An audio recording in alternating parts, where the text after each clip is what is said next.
Bonsoir les amis, vraiment ravi de vous retrouver pour une nouvelle saison de votre émission Le Club. Permettez-moi tout d'abord de vous présenter l'équipe de Le Club ce soir avec tout d'abord David Astorga. Bonsoir David. Bonsoir Joël, bonsoir à tous. David Astorga, nouvelle recrue et qui devrait se méfier de ce que j'appellerais moi la naqaba des anciens, à l'image de Reda Aleli. Après, vous expliquez à David ce que c'est que naqaba. Bonsoir Reda. Bonsoir mon ami, merci pour ce compliment d'entrée. C'est tacle injustifié, violent et hors propos dans un match amical. Amine, bonsoir, bienvenue. Bonsoir mon ami.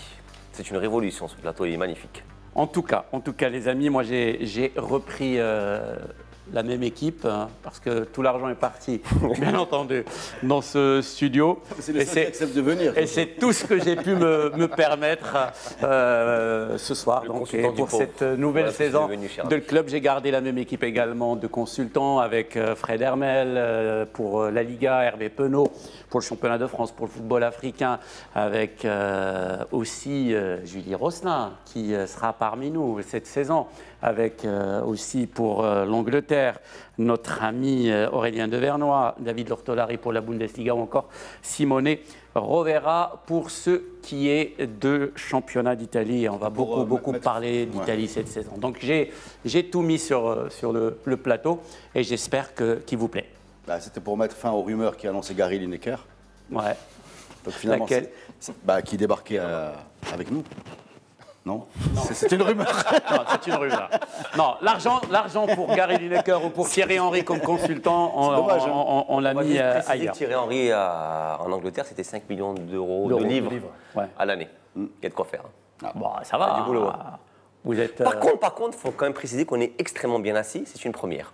Ouais. Et ça devrait normalement impacter la qualité de nos brillantes interventions. Voilà, et impacter aussi peut-être votre rémunération. Voilà, c'est ma partie. Maintenant que vous êtes super bien installés, plus besoin de vous payer, les amis. Je vais aussi vous parler de nouveautés de cette saison. La première, je ne sais pas si vous l'avez remarqué, c'est que l'émission est programmée le mercredi. C'est une bonne remarque. Voilà, l'émission est programmée le mercredi et l'émission est maintenant diffusée également sur les ondes de Média Maghreb et Média Afrique pour retrouver également nos auditeurs sur le continent africain et partout au Maghreb. Les amis, on va commencer par évoquer l'actualité du football. C'est la reprise du club, c'est aussi la rentrée des classes pour les Lions de l'Atlas, un match face au Malawi en éliminatoire de la Coupe d'Afrique des Nations. Alors, à quel match peut-on s'attendre? Est-ce que c'est une reprise en douceur, Reda, pour les Lions de l'Atlas après le Mondial? Oui, bien sûr, c'est une reprise en douceur à 9 mois de la compétition. Donc on va rappeler, parce que c'est passé un peu inaperçu qu'elle a été décalée en juin. C'est la rentrée des classes pour les mondialistes. D'ailleurs, Renard a fait appel aux mondialistes. C'est un groupe, on va le rappeler, de 4, dont une équipe est déjà qualifiée. Le Cameroun, qui va quand même jouer ses matchs, contre qui on a perdu d'ailleurs. Donc il reste 3 places. Enfin, il reste 3 équipes. Oui, bien sûr, c'est le Malawi et les Comores. Le Malawi a gagné son premier match, on va le rappeler. Mais c'est la rentrée idéale, à domicile, devant une équipe qui s'est qualifiée que 2 fois à la CAN dans son histoire. Si ça c'est compliqué, qu'est-ce qui est simple, quoi. Il faut quand même préciser que le premier match qu'on a perdu contre le Cameroun ne compte pas, parce qu'en fait tous les matchs contre le Cameroun ne seront pas comptabilisés. Donc en fait c'est un tournoi tripartite. Donc logiquement on ne devrait pas trop avoir de problème pour aller à cette CAN. D'où on va dire quelques absences de marques dans cette liste. Hein. Donc à commencer par le capitaine Mnateya. On y reviendra. Mais on y reviendra très certainement. Donc voilà, je pense que c'est une reprise en douceur contre une équipe Malawi qui, je pense, devrait peut-être des gros foudres de guerre. Mais bon, voilà. Ce sera peut-être, David, en tout cas, une rentrée des classes, une reprise et surtout des retrouvailles des Lions de l'Atlas avec leur public après le... Bon, je ne vais pas l'appeler d'épopée, mais en tout cas après l'expérience russe. Ouais, c'est pour ça que je ne suis pas trop d'accord avec le terme reprise en douceur, parce que c'est la sélection, il y a une qualif au bout, il y a des points à prendre, sachant qu'effectivement le Malawi a déjà 3 points de plus. Et qui viennent avec la ferme intention de gagner. Alors après, sans connaître vraiment le niveau de cette équipe, je pense que pour les joueurs d'Hervé Renard, ils sont à domicile, il y a un travail à faire. Donc c'est pour ça que je ne suis pas trop d'accord avec reprise en douceur. Je pense que la sélection, c'est quand même quelque chose d'important, même si on affronte le Malawi à domicile.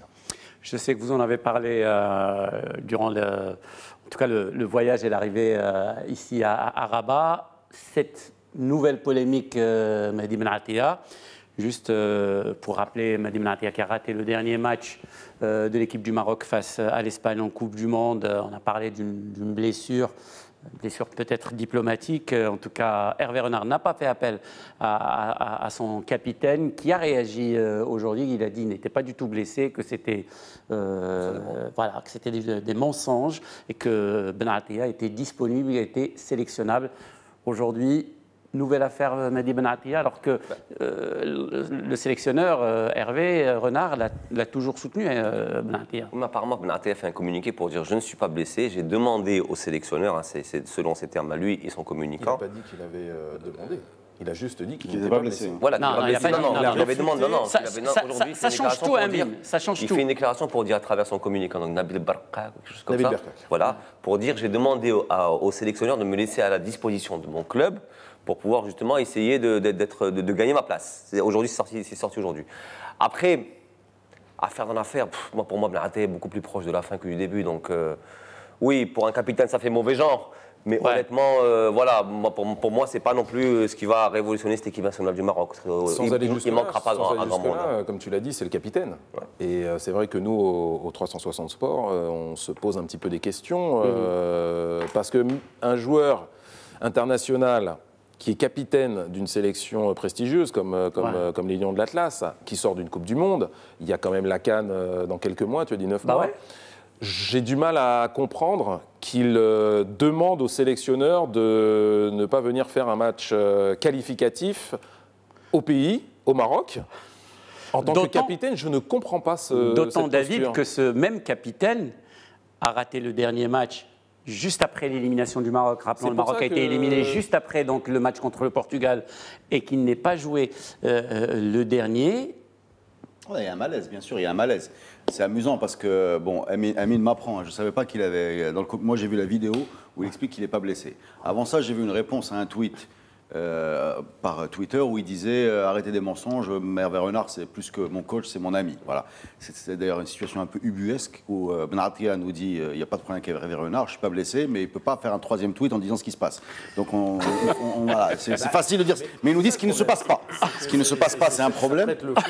Voilà, interprétations. Donc on est là, on est excuse-moi, dire dans tous les pays du monde, un sélectionneur, un joueur passe de titulaire, pilier à capitaine, évidemment, et même le joueur le plus capé, probablement, peut-être que Bourg-Sofal doit le dépasser, mais même le plus prestigieux, vu les clubs dans lesquels il évolue, pas titulaire dans le troisième match. Oui. Cette histoire de mal de ventre n'a pas convaincu le monde. Et le troisième match étant le plus abouti, d'ailleurs, en termes de... Voilà. Il y a eu le clash avec Hadji, tout le monde le sait aujourd'hui. Il y a eu cette non-participation au troisième match, il y a eu cette non-présence dans la liste, où on sait donc, selon lui, à quoi ce n'est pas dû, mais on ne sait pas à quoi c'est dû. Il y a évidemment un malaise. Et dans tous les cas, il y a problème. Que ce soit lui qui est demandé à être laissé à la disposition de son club. On va avoir 5 matchs. Hein. On va avoir, on va avoir 5 matchs. Je pense qu'on peut faire 5 matchs de compétition en 9 mois. Voilà. On va avoir 5 matchs à peine pour aller à la Coupe d'Afrique des Nations. S'il n'est pas là, comme il avait déjà claqué la porte en 2017, il y a quand même un statut ou une statue qui commence à être déboulonnée. J'aimerais revenir, là on s'en émeut, mais on va quand même rappeler que ce bonhomme-là est coutumier du fait. C'est-à-dire qu'aujourd'hui, quand tu redéroules la carrière de Benatia en équipe nationale, je pense qu'il y a bien un joueur aujourd'hui dans notre imaginaire collectif qui a toujours choisi ses matchs, et que ce soit à domicile ou en déplacement, c'est bien ce joueur. Donc aujourd'hui, je pense que c'est juste un fait d'armes supplémentaire, une énième frasque dans un océan de rapage. Après, ça vient en porte-à-faux vis-à-vis de ce que cette équipe dégage depuis l'arrivée d'Hervé C'est surtout ça. Parce que qu'est-ce qu'on a retenu du mondial? On ne va pas refaire le bilan du mondial, mais l'image dans la tête des Marocains, c'est Amrabat. C'est le bonhomme qui s'est dépouillé sur le terrain, qui est passé à côté d'un coma, qui a tapé une barre, qui a bloqué 2 pays, qui a insulté la FIFA. Il a fait un festival, il a fait une Coupe du Monde dans la Coupe du Monde. Et on a adoré voir ça. Et il représente vraiment cette équipe, c'est-à-dire il n'y a pas de Maradona, on n'a pas de Dybala, mais on a des guerriers. Et dans ce contexte-là qui a été forgé, on doit cet esprit beaucoup aux sélectionneurs, ces comportements, je viens pas, je sais pas, ces atermoiements, ils passent pas. On ne sait pas, donc on se pose des questions, ça c'est légitime, c'est notre métier. Après, les arguments ne me semblent pas valables. Je ne vois pas comment un joueur de la stature de Mehdi Benatia, qui joue dans un très grand club, qui s'appelle la Juventus de Turin, comment il va se consacrer à son club, alors qu'il est tout seul à l'entraînement, oui. que il y a Ronaldo, certes, mais Ronaldo n'est pas à l'entraînement. Qui est sur Ronaldo est sur un yacht. En Sardaigne, on a les photos hein, sur voilà, le 360, je vous invite à y aller. Voilà. Je ne crois pas à cet argument. Voilà. Je préférais qu'on me dise, voilà, il y a eu tel souci avec un tel, ou je n'ai pas envie, ce en quoi je ne crois pas vraiment, mais il y a quelque chose. Ce n'est pas en étant pendant 15 jours à la maison qu'on gagne sa place dans une équipe comme la Juve, avec les défenseurs qu'il y a, etc. Ce n'est pas un argument valable. Et surtout, David, que ça intervient, excusez-moi d'insister là-dessus, juste après, voilà exactement, c'est un petit peu mon émission, donc je dis ce que je veux, et c'est moi qui décide de tout ici, ça n'a pas changé aussi. Non, je disais que ça intervient juste après son forfait. C'est un capitaine qui a abandonné un navire lors du match contre l'Espagne. On ne peut pas m'expliquer qu'il a les adducteurs, il a mal au ventre. C'est possible, ça. C'est possible. Oui, encore une fois, je dis que ça ne devrait pas nous émouvoir plus que ça, parce que ce bonhomme est coutumier du fait. Aujourd'hui, moi, capitaine. Oui, mais c'est ton capitaine. Mais le fait est qu'il est capitaine. Il n'est pas capitaine depuis avant-hier. Hein, il est capitaine depuis 10 ans. Voilà. Donc on a limite connu sur cette décennie, on n'a connu que lui. Donc depuis 10 ans, le capitaine qu'il est aujourd'hui a été habitué à des forfaits, à choisir ses matchs, à choisir ses matchs tout simplement. Donc aujourd'hui, très honnêtement, ça m'a pas fait scier plus que ça. Hein, en tout cas, Benatia qui n'est pas donc sur la liste d'Hervé Renard, ça veut dire peut-être aussi qu'Hervé Renard est en train de préparer un nouveau cycle avec cette sélection marocaine. Il y a eu ce flou, qui a accompagné l'avenir d'Hervé Renard après la Coupe du Monde. Hervé Renard reste avec la sélection du Maroc. C'est un nouveau cycle qui commence pour lui et le président de la fédération l'a annoncé tout de suite, comme objectif, la gagne de la prochaine CAN.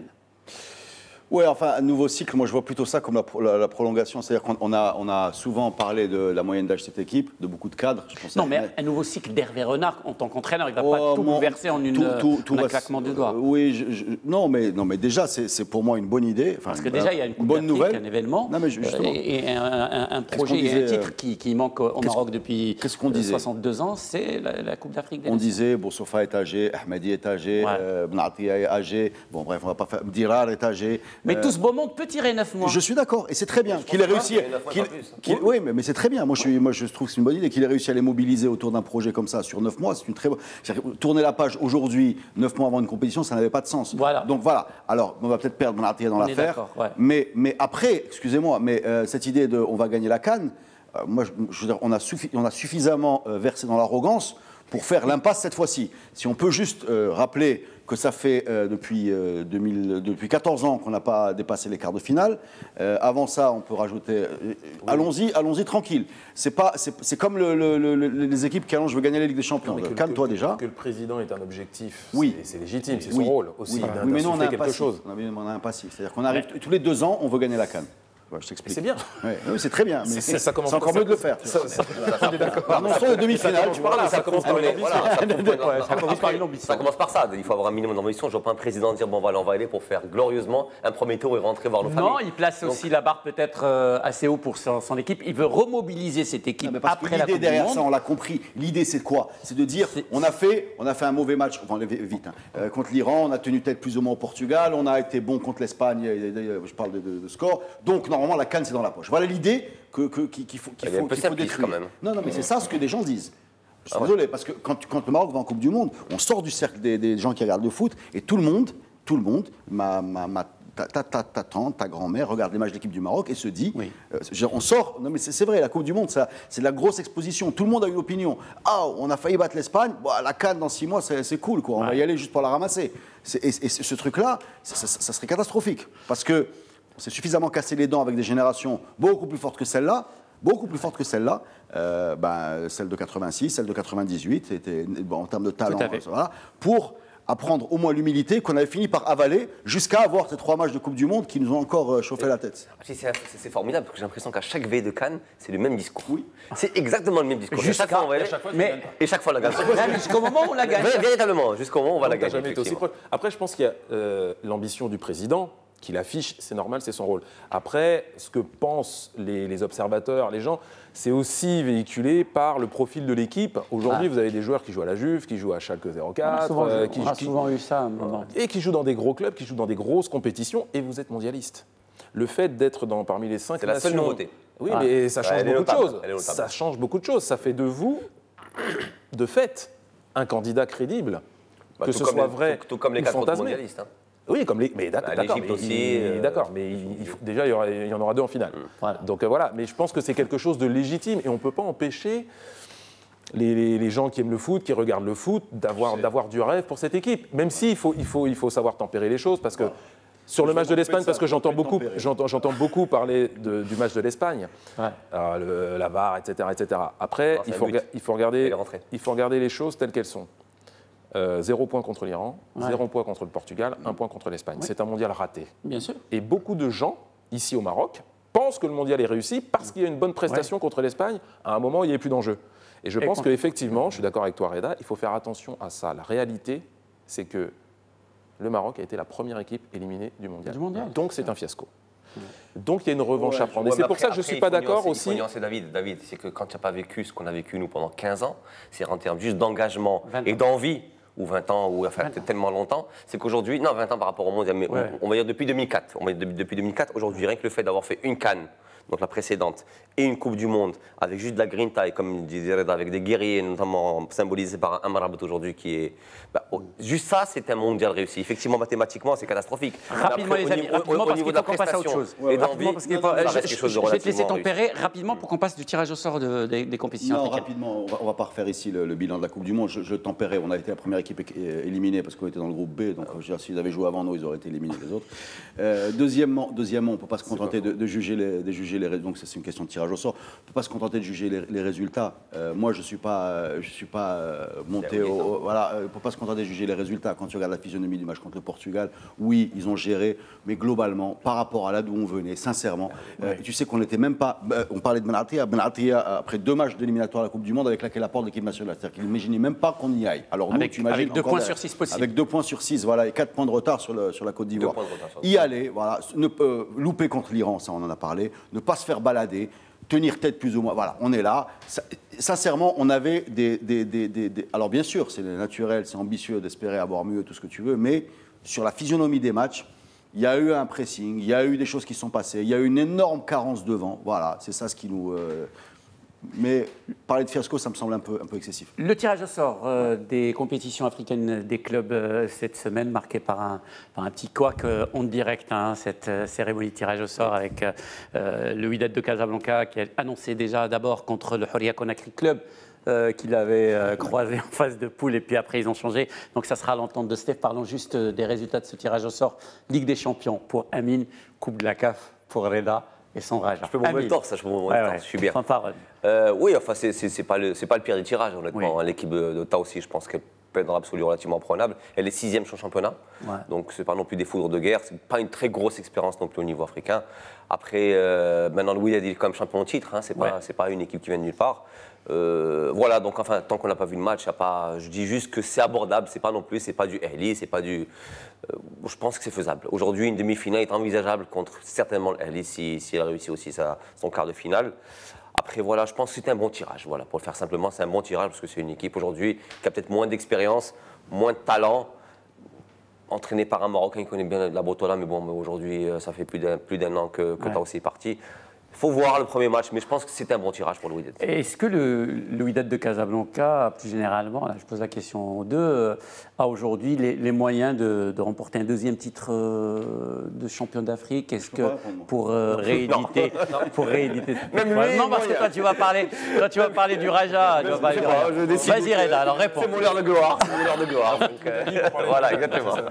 Reda. Non, mais les trois. Enfin, déjà, on a 3 équipes en quart de finale qui sortent des poules et qui ont été 3 premiers de leur poule. Leur groupe, ça veut dire qu'elles vont recevoir au retour. Et ça, pour le WAC, pour le Raja et même pour Berkane, je suis désolé, c'est un avantage immense. Voilà. Avoir la pression. Berkane, l'AS Vita Club, c'est quand même un adversaire de taille. Oui, mais un retour à domicile. À la maison, voilà, un retour à domicile, je pense. Bon, même c'est pas ce que disait l'entraîneur de Berkane. Il aurait préféré avoir un retour Pour moi, le WAC de l'année dernière, à domicile, dans les matchs retour, contre les Égyptiens, c'était le public. C'était déterminant. C'était déterminant, voilà.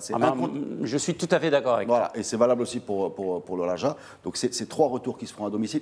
Et dans ces conditions, je le dis pour les clubs marocains sans aucun complexe, il n'y a aucune équipe africaine qui fasse peur dans le sens où tu te dis, bien sûr tu vas souffrir, bien sûr il faut respecter l'adversaire, mais tu n'as aucun complexe à avoir, tu as des conditions optimales. Voilà. Les joueurs sont mobilisés. On s'est beaucoup posé de questions sur, il fut un temps où durant l'été on perdait des clubs parce qu'il y avait la trêve et que le calendrier africain est à l'envers du calendrier nord-africain. Donc, ça sera plus le cas à partir de l'année prochaine. C'est fini, on a 3 équipes comme l'année où il y avait le Kaukab et je pense le WAC, et voilà, donc ça doit être 2000.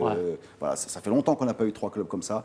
Les joueurs sont motivés, la Botola a commencé, on a vu ça sur le terrain. Moi, je suis content, sincèrement, je suis très content de voir ce qui se passe. C'est une belle dynamique. Après, pour répondre à ta question plus spécifiquement sur le Wydad, c'est une équipe quand même qui s'est vachement renforcée par rapport à la précédente édition. C'est-à-dire quand même, on récupère un super milieu de terrain qui est Baba Toundé, on récupère le buteur qui avait fait défaut sur la deuxième phase, qui est donc Jbor, qui marque sur son premier but contre Kokeb en coupe. Après, bon, voilà, il y a une belle histoire à écrire aussi avec un énième entraîneur marocain, parce qu'après le départ de Nzati, donc c'est Skitioui qui reprend l'équipe. Donc voilà, ça pourrait être effectivement la passerelle déjà toute tracée à celle de Moutia. Donc oui, je pense qu'aujourd'hui, ce Wydad-là, en étant sérieux, parce que peut-être c'est ce qui va manquer aussi, a les moyens d'aller encore une fois au bout, du moins personnellement, je l'espère, et même David. Sur ce que j'ai vu, je suis allé voir le dernier match du Wydad en Ligue des Champions, j'ai trouvé que c'était une équipe très très solide dans cette compétition. Ils concèdent très peu d'occasions. Et c'est relativement efficace. Je pense qu'effectivement, Jbor va apporter le plus qu'il faut pour vraiment terrasser les adversaires. Mais sur ce que j'ai vu, après, je n'ai pas regardé des tonnes de matchs, mais j'ai trouvé que c'était une équipe compacte et très solide. Compacte et très solide, avec un entraîneur qui passe pour être quand même le chantre du beau jeu, de l'attaque à outrance et qui oublie souvent, comme il était avec l'équipe souvent avec le Hassan El Agadir, c'était meilleure attaque et pire défense. Pire défense, effectivement. Et là, Abdelaziz Skitioui qu'on salue. Et le Wydad, c'est pas renforcé en défense. Elle perd quand même à Toché, elle perd Rabeh. Et voilà, donc en fait, il n'y a pas eu. Elle perd le gardien, parce que bon, on ne sait pas ce que valent les 2 gardiens. Mais après, quand même. Tiagnauti, il est juste champion du Maroc et mondialiste. Je peux t'assurer que pour l'instant, Tiagnauti, ce n'est pas le meilleur gage de sécurité qu'on puisse avoir. Il a fait une super saison. Quand tu vois les 3-4 derniers matchs. Il est champion du Maroc, le gars, et il est 3e gardien de la sélection marocaine, et il a fait une Coupe du Monde. Mais viens voir les matchs contre le Kokeb, et ce qu'on a vu avant, je peux t'assurer qu'on a eu peur. Mais au-delà de ça, cette équipe du Wydad est quand même formidable, parce que c'est en termes de prestations, il a vu contre le Kokeb, c'est jamais génial. Mais ça va au bout. Oui, c'est solide. Donc voilà, c'est ce qu'on demande dans une compétition, effectivement, Ligue des Champions. Reda, les sièges sont tellement confortables que tu réagis pas. Mais il est d'accord, il est juste d'accord. Il a quand même tu réagis pas à tout ce que. Il a quand même dit le Wydad est formidable. À toutes les bêtises qu'il est en train de. Il y a un modèle. Non, mais c'est vrai. Le WAC a gagné l'année dernière, mais avant de gagner, il s'est heurté en. Finale, en demi-finale. Il y a une certaine logique et c'est une équipe qui pour moi est capable de se mettre en mode Ligue des Champions, voilà, surtout à domicile et ça ressemblait pas beaucoup, et très souvent ça ressemblait pas du tout à ce qu'on voyait en championnat. Le Raja en Coupe d'Afrique a fait des gros matchs à l'extérieur et à domicile. Berkane s'est mis à la hauteur de l'événement. Il y a un monde entre ce que je vois aujourd'hui, il y a juste Jida qu'on a perdu pendant l'été, il y a un monde entre ce que je vois aujourd'hui en termes d'implication des joueurs, en termes de motivation, on voit qu'on est au cœur d'un vrai enjeu, ce qui n'était pas forcément le cas depuis les dernières victoires du FUS et du MAS. On se retrouvait dans des équipes qui durant l'été, voilà, surtout la Coupe de la CAF, c'est pas super glorieux. Exactement, ça avait bradé souvent. Voilà, mais je crois que c'était Slamy qui a gagné avec le FUS. C'est Slamy, voilà. C'est Slamy qui avait raconté. Qui fait c'est Slamy avec le FUS qui nous avait raconté qu'il avait, dans un autre support à l'époque, qu'il avait réuni ses joueurs pour demander est-ce que ça vous intéresse cette coupe. Si ça vous intéresse, on y va. Sinon, on lâche maintenant et on passe l'été tranquille. Voilà. Et c'était les joueurs qui avaient été moteurs dans cette histoire de se mobiliser tout l'été, ce qui fait que tu chaînes tes vacances, c'est pas rien. Tu enchaînes 2 saisons de suite, ce qui fait que tu le payes en général dans la deuxième saison. Et tout ça, ça s'est fait naturellement aujourd'hui avec ces clubs. Pour la Ligue des Champions, c'est évident. Pour la Coupe de la CAF, ça s'est fait. Et c'est quelque chose qu'on voit sur le terrain. Quand on n'a jamais, quand le 6 buts continue à aller de l'avant, on n'est pas juste dans une simple qualification, on est dans une espèce de réflexe de retrouver un peu ce qui a fait défaut à ce club, qui est de sortir de la phase de poule, enfin, quoi. En tout cas, on souhaite bonne chance à tous les représentants de la Botola dans les compétitions continentales, bien entendu. Il y a le Wydad de Casablanca dans la plus prestigieuse, la plus lucrative, la Ligue des Champions, et puis le Raja de Casablanca et la Renaissance sportive de Barkhane pour ce qui est de la Coupe de la CAF. Nous, on va se retrouver dans un très court instant pour la seconde partie du club, où il sera question beaucoup, exclusivement, de football européen. Tout de suite.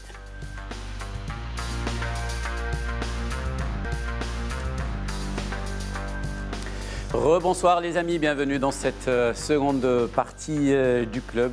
J'ai oublié d'annoncer le hashtag du club. Il faudra me le rappeler, hein, c'est toi le geek de l'émission. Il faudra aussi qu'on explique à notre ami David Astorga le concept de la Naqaba. La Naqaba, c'est un peu le syndicat, et c'était au Raja que ça se pratiquait le plus. On va faire plus simplement. On passe pas le ballon on est sur un terrain de foot. Voilà. On est 3 sur un terrain. Reda me passe le ballon, tu es démarqué. Je retourne la tête, je repasse à Reda, et ainsi de suite. Ouais, exactement. Donc ils ne vont pas être gentils avec toi parce que tu es le nouveau et tu représentes un danger. Moi, un danger sur les... Je pars avec le ballon. Voilà, c'est ce qu'il dit lui, hein. On n'est pas comme ça. Non. Les amis, il y a une nouvelle compétition en Europe. Ça s'appelle... Naqaba. Non, même pas celle-là.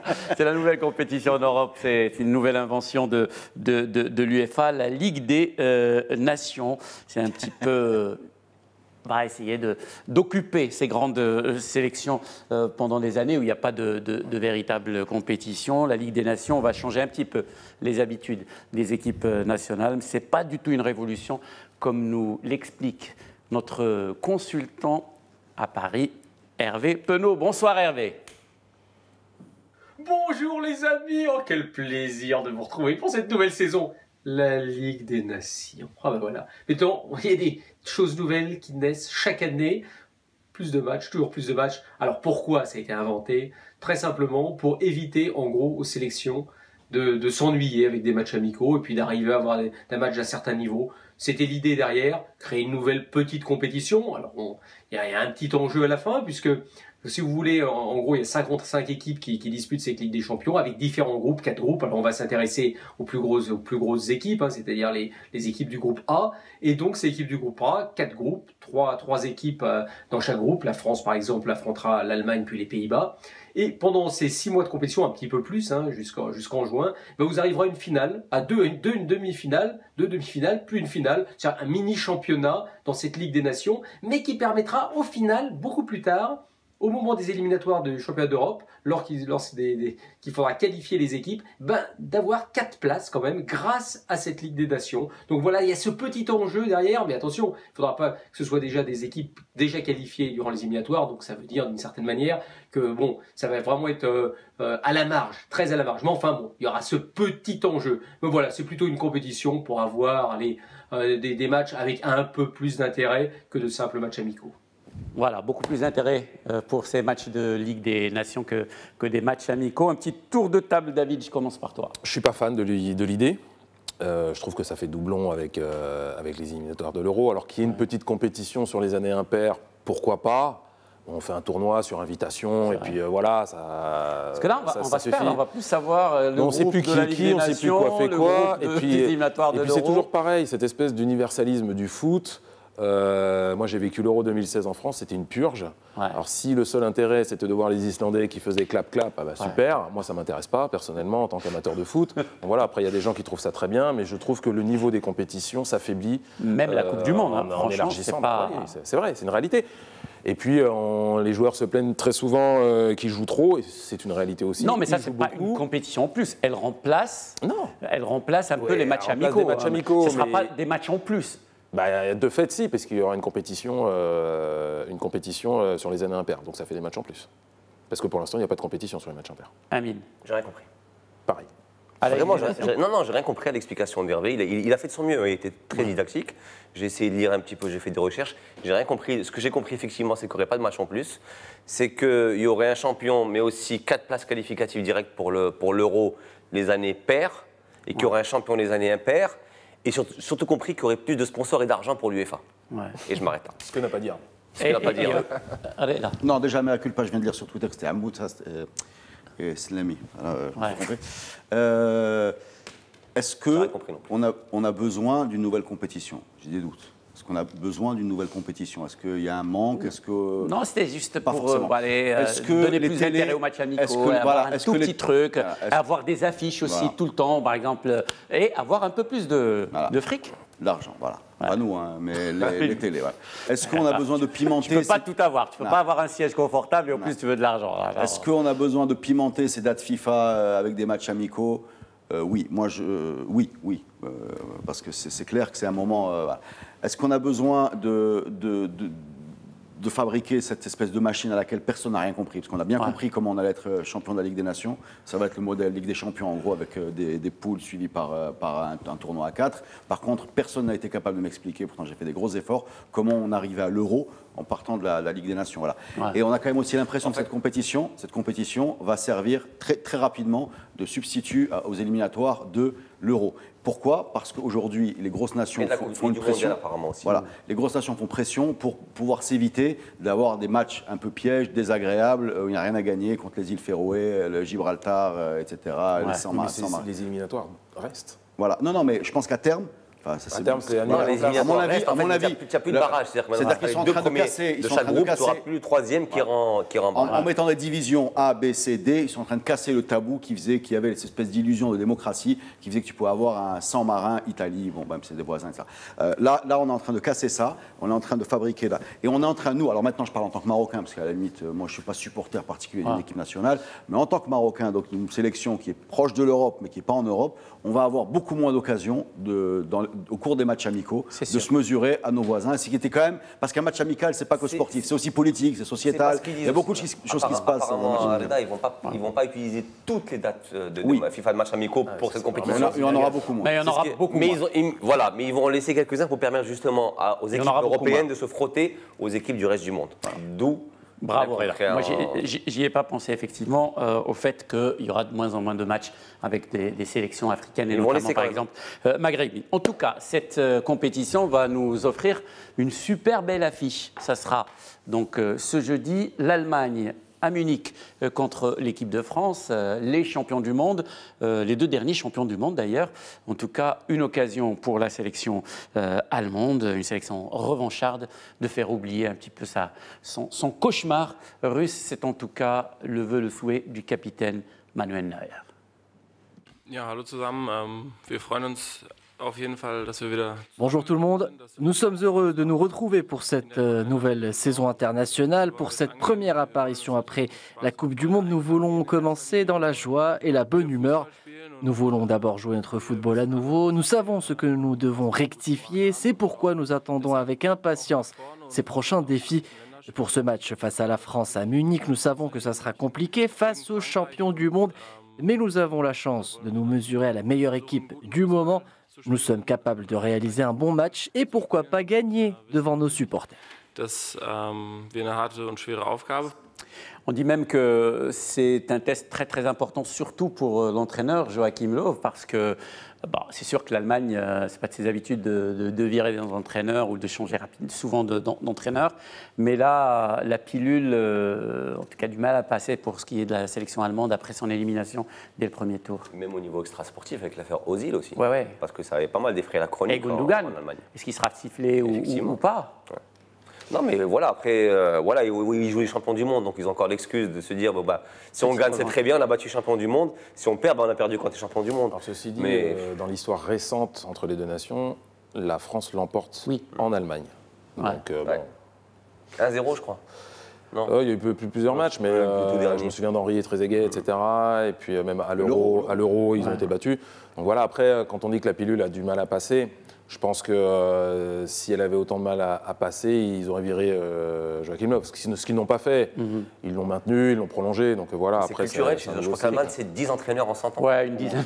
Non, mais voilà, après, c'est un nouveau cycle. Hein. Après, je ne pense pas que ce match-là va changer le destin de Joachim Löw. Mais Ce qu'on disait sur les enjeux avec la Ligue des Nations, etc., je pense que France-Allemagne, de toute manière, même si c'est un match amical, ce sont des pays frontaliers, il y a une histoire... Jamais amical. Oui, voilà, l'histoire est passée par là, donc le match se suffit à lui-même, que ce soit Ligue des Nations ou pas. Pour rebondir là-dessus, le France-Pays-Bas également, l'Angleterre-Espagne et l'Angleterre-Espagne, ils sont importants parce qu'ils vont donner le ton. Voilà, on va voir si c'est les grosses équipes qui sont sur le terrain, si les joueurs se dépouillent, ça va... On va voir cette épreuve qui est née dans un cerveau. Hein. C'est-à-dire qu'ils ont fabriqué tout sur papier. Non, mais c'est vrai, ils ont fabriqué un trophée, ils ont fabriqué un hymne, on va l'entendre pour la première fois ce week-end, ils ont fabriqué un logo. Oui. On est vraiment dans un lancement de produit. On va voir si ça prend. C'est un lancement de produit. Oui, non, mais c'est ça. Avec un France-Espagne, un France-Pays-Bas, un France-Angleterre ou un Allemagne, ça marche toujours parce que les joueurs jouent dans les mêmes clubs, il y a cette espèce d'émulation aussi. C'est des compétiteurs, ils ont envie de gagner le match. Et puis voilà, c'est pas ces matchs-là qui vont faire de la Ligue des Nations un succès, je pense. Non, mais c'est l'implication qu'ils vont y mettre. On a vu même des choses encore plus prestigieuses, des Brésil-Allemagne amicaux insipides. On a vu des Angleterre-Allemagne. C'est-à-dire que le match amical, enfin pour moi en tout cas, quand tu es en mode FIFA et que tu t'ennuies, tu vois l'affiche, tu mets le match et tu as rien. Voilà, tu as rien parce que les gars sont saturés de Ligue des Champions, ils n'ont juste pas envie d'être blessés, qu'il y a une gloire incertaine en général. Donc ce que tu nous dis là, c'est que c'est super idée, c'est une super idée la Ligue des Nations. La Ligue des Nations, à condition qu'elle soit prise au sérieux par les joueurs. Et c'est là où je te disais, je ne suis pas sûr que dans ce calendrier, elle ait vraiment sa place. On va voir, ce week-end, on va voir. Pour moi. Quand ça remplacera l'Euro, oui. Quand ça remplacera l'Euro, les éliminateurs de l'Euro, oui. Mais on a beaucoup avancé l'idée que, de par sa périodicité, la compétition qui inclut les nations, donc l'Euro, allait fatalement mourir au profit d'une Ligue des Champions qui, elle, était récurrente à la vie de tous les ans. Ouais. Donc aujourd'hui, c'était une manière de garder vivace aussi cet intérêt pour les matchs internationaux qui concernent des nations. Parce que ce n'est pas évident aujourd'hui, on le voit bien, on a une Coupe du Monde tous les 4 ans et un Euro tous les 4 ans. Donc aujourd'hui, voilà. Et même le niveau, effectivement, avec le niveau qui dont le niveau a dégringolé. Être dispersé un petit peu à travers l'Europe.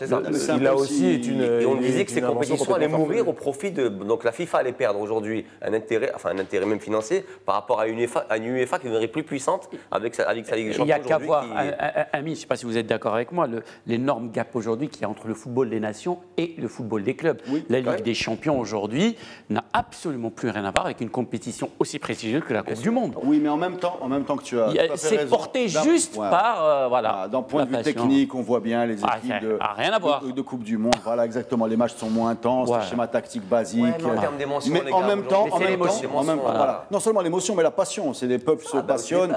Je veux dire, tu peux m'expliquer que ça joue moins bien tant que tu veux.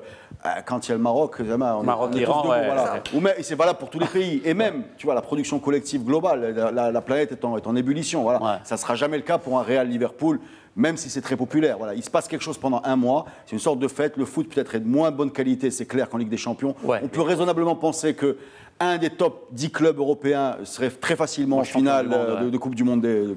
Mais en même temps, c'est un truc, c'est spécial. Il ne faut pas dire ça à David quand même.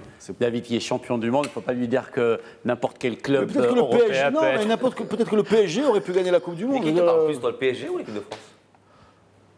L'équipe de France, bien sûr, normal. C'est voilà. Piégé en fait. En tout cas, c'est une vraie question.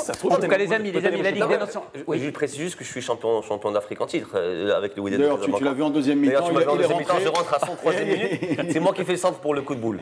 Mais cela dit, effectivement, une participation du Maroc en Coupe du Monde, c'est 4 fois plus d'intérêt. Donc après, on pourra en dire ce qu'on veut. Ça sera toujours. Le foot, c'est l'inverse du tennis au niveau des nations. En tout cas, les amis, quelqu'un qui ne va pas disputer le premier match de sa sélection dans cette Ligue des Nations, c'est Ronaldo qui a quitté. C'était le transfert de l'année. Tu vas nous en parler parce que tu étais en vacances. Tu es tellement bien payé que tu pars en vacances en Italie, Reda. Pas avec Ronaldo. pas avec Ronaldo, en tout cas. Donc, lui, il est resté 9 ans au Real Madrid. Le Real Madrid, bien sûr, qui l'a un petit peu poussé vers la sortie. Et notre ami Cristiano Ronaldo n'a pas tardé à mettre l'Italie à ses bottes, même si, je parle de Ronaldo le phénomène, pas le Ronaldo le footballeur, il ne s'est pas encore illustré, d'ailleurs il n'a pas marqué le moindre but en Italie, et selon une statistique, il est même le plus tir. Oui, mais c'est celui qui a le plus tir au but depuis qu'il a commencé, toutes divisions confondues. Voilà, sans marquer le moindre but. On va retrouver notre consultant pour le football italien, Simone Rovera, qui revient sur cette Ronaldo Mania en Italie. Simone. En Italie, ça a été vraiment comme une renaissance, un printemps. Tout le monde parle de Cristiano, tous les médias sont focalisés sur lui, peut-être un peu trop. On n'est pas habitué à voir cette information cristianocentrique. Il n'y a jamais eu un joueur, même à l'époque de Ronaldo, les Brésiliennes, c'était pas si centré sur un seul joueur, toute l'information. Il y a des scènes qu'en Italie, nous, on n'avait jamais vu. Donc, la folie, l'hystérie Cristiano, c'est quelque chose de magnifique à voir. Après, il faut s'habituer, il faut voir combien de temps ça va durer, parce qu'au-delà de la magie de l'histoire, du grand joueur des 5 ballons d'or, il y aura les terrains. Et oui, c'est vrai, ça fait 3 matchs sans marquer des buts. Et donc, on commence en Italie, même certains médias, à s'interroger. Est-ce que c'était un bon choix de faire venir Cristiano? Est-ce que c'est encore un grand joueur? Je pense que tout va très vite. Tout va trop vite, peut-être, aussi, autour de Cristiano. C'est un grand joueur. C'est un joueur qui va être décisif dans les moments importants. En début de la saison, on sait comment il est. Mais quand même, c'est un changement de vie, même pour nous qui ont travaillé dans les médias en Italie. Voilà, et qui mieux que Reda Allali, notre deuxième consultant pour l'Italie, pays où passer ses vacances. De Ronaldo, tu y étais pendant juste après l'arrivée de Cristiano Ronaldo à la Juve. Comment ils ont vécu les Italiens? Non, mais c'est clair que, bon, déjà j'étais dans le sud de l'Italie, donc il y a beaucoup de supporters de la Juve dans toute l'Italie, mais il y a beaucoup de gens qui n'aiment pas la Juve aussi dans le sud de l'Italie. Oui, c'est un coup de projecteur phénoménal. Les maillots sont partout. Le bonhomme a réallumé, on a l'impression qu'il a réallumé une ligue un peu éteinte, par les dernières années. Moi, j'ai 2 choses à dire. La première, c'est je suis bluffé par... D'abord, déjà, condoléances à Fred Hermel qui perd quand même un gros sujet. Deuxièmement, bravo à Ronaldo qui va chercher un nouveau challenge sportif alors qu'on l'imaginait aller se la couler douce un peu aux États-Unis ou dans une ligue un peu mineure. Troisièmement, étonné par la Juve parce que globalement, on parle quand même d'un club qui archi-domine son championnat et qui n'a pas besoin de Ronaldo pour le gagner, donc il achète pour la Ligue des Champions. Voilà, mais justement, c'est ce raisonnement qui me semble bizarre, parce que la Ligue des Champions, tu arrives en demi, en quart, il reste 3 matchs, tu achètes un joueur pour 3 matchs, voilà, c'est un peu le raisonnement Neymar.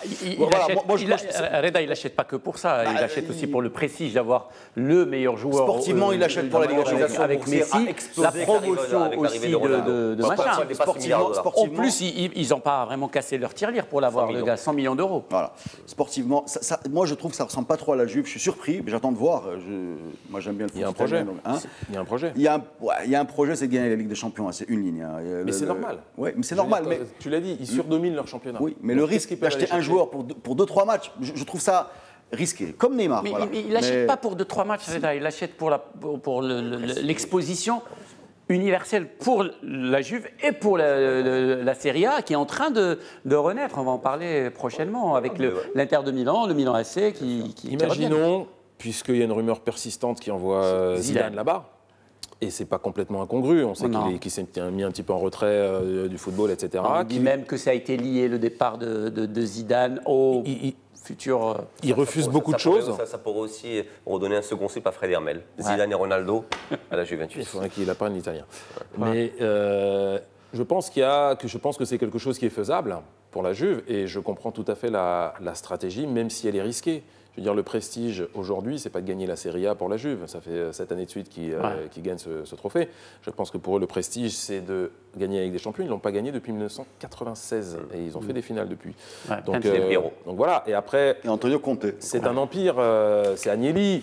Il faut qu'ils sortent de l'Italie. L'Italie est trop petite pour eux aujourd'hui. Et je pense qu'investir sur un joueur comme Ronaldo, 100 millions à 33 ans, c'est Ronaldo. C'est pas n'importe quel joueur. En tout cas, Ronaldo, c'est plus que 100 millions. Aujourd'hui, c'est peanuts.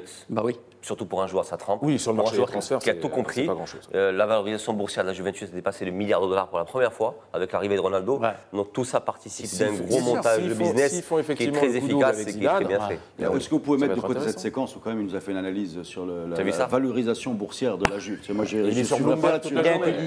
Moi, j'essaie de parler de foot parce que les 100 millions de peanuts, peut-être pour Amine, la valorisation boursière. Tu peux pas parler que de foot aujourd'hui, c'est pas possible. Non, mais tu sais sur les chiffres, un jour, je suis tombé sur 2-3 contrats pro, ça va aller vite, et j'ai compris, la chose qu'à part que je n'avais rien compris, j'ai surtout compris que le chiffre qu'on te donne, les 100 millions là, c'est un chiffre qu'on a envie de te donner. Et qu'il y a tellement de clauses, de bonus, de droits dérivés, de droits d'image, qu'in fine, ce que tu reçois toi et que tu commentes abondamment les 100 euros, 100 millions d'euros, ou typiquement Neymar, je ne sais pas combien on avait commenté quand il est passé. C'est très compliqué.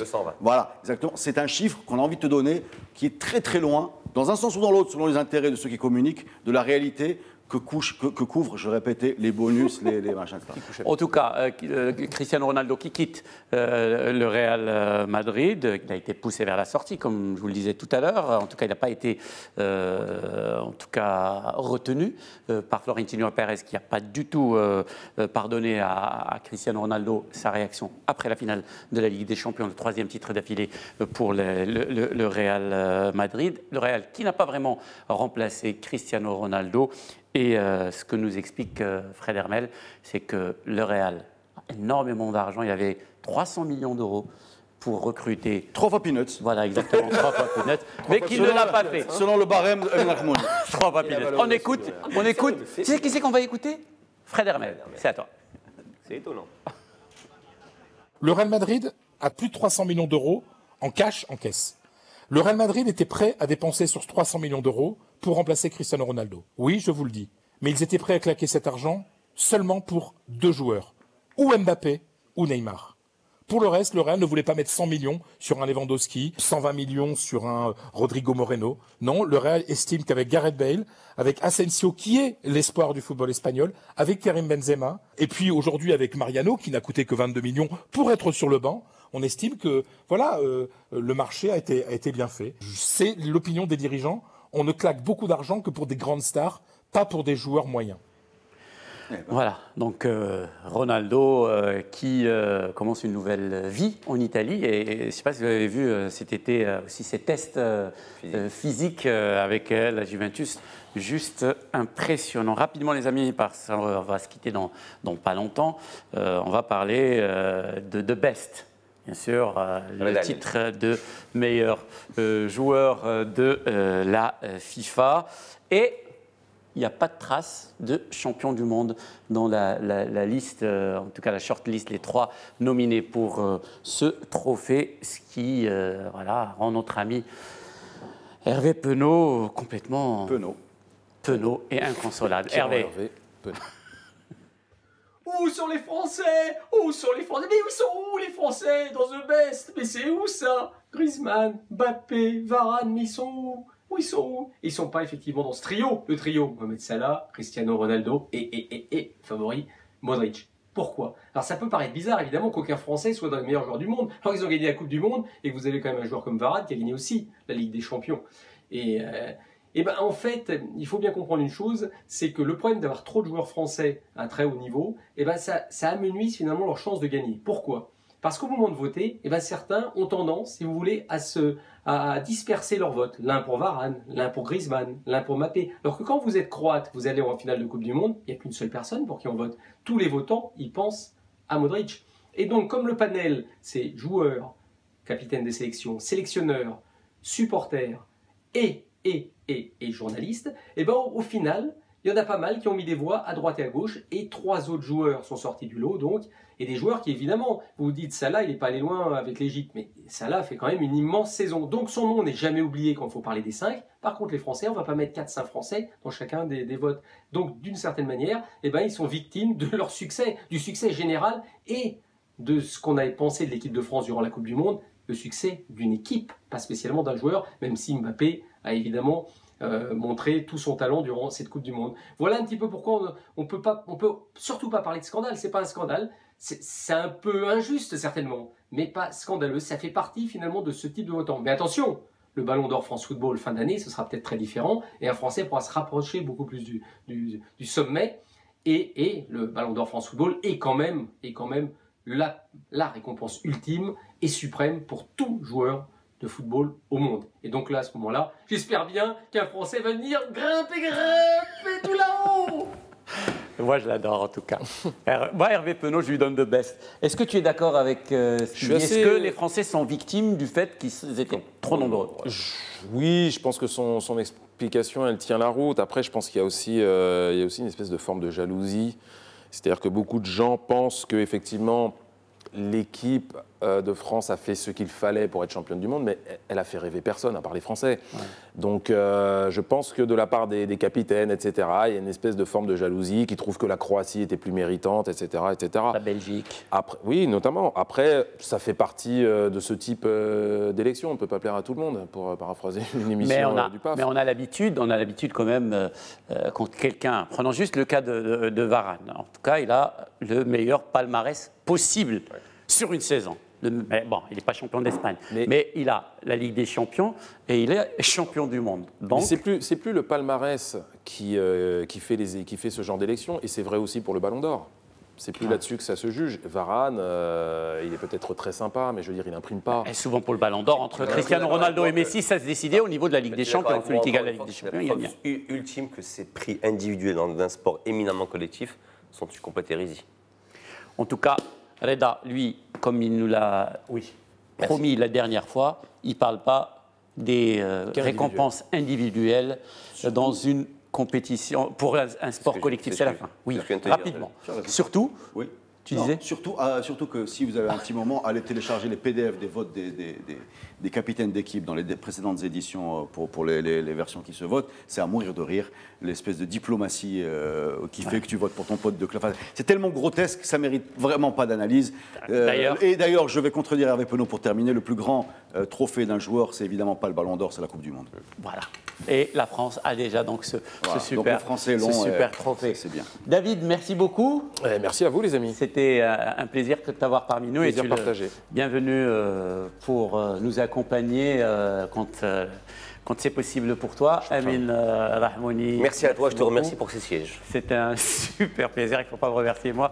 Je remercie chaleureusement notamment plein de monde. D'ailleurs, je vais le prendre avec moi. Ah non, ça, merci les amis. Ça, par contre, c'est pas permis. C'est la fin de cette édition de Club, les amis. On va se retrouver tous ensemble la semaine prochaine. Club réalisé ce soir par notre ami Driss Tba.